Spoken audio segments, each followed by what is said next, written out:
one of the things that I see a lot are TUI kids having trouble getting started.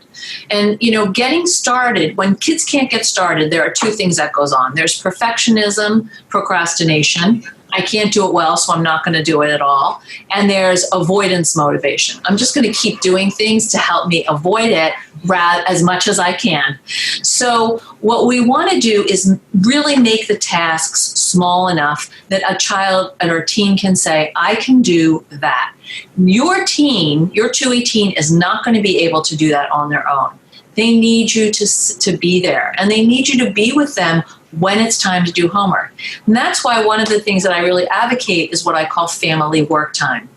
Everybody's at the table with their computers or their projects or their billing or whatever they have to do at the same time.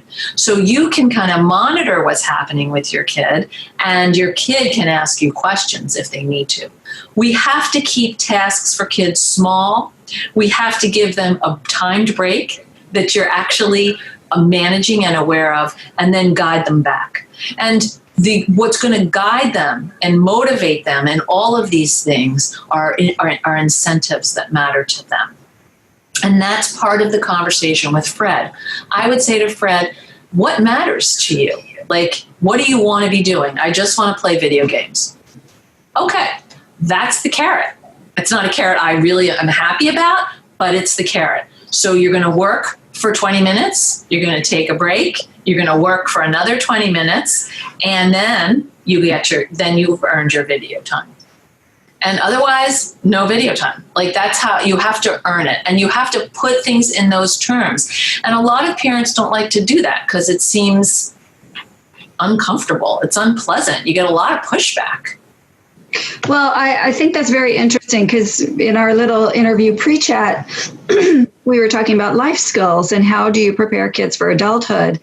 And I think this skill in particular, where you pair something you don't particularly want to do with a reward at the end, that is a life skill. I use that all the time as an adult. So really, you're teaching something that kids need to learn to do for themselves.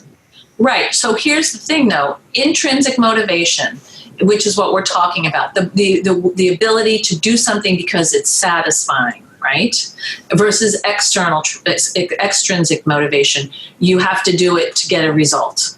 We teach ourselves over time how to balance those things. For TUI kids, they are going to spend a lot more time in extrinsic motivation for a longer period than you probably expect. Intrinsic motivation really doesn't kick in until late teens, early 20s. And if you're adding 3 years to that, you're talking about the early 20s, basically. And so we have to help kids understand that how to set something that they want to motivate them to do something they don't want. I don't really want to empty the cat litter. That's true, but you do want to watch your program on TV. So those two things are linked. And then as an adult, you go on, you're like, okay, I'm going to empty the cat litter before I watch TV because once I get into my program, I'm going to be, lost in whatever I'm watching.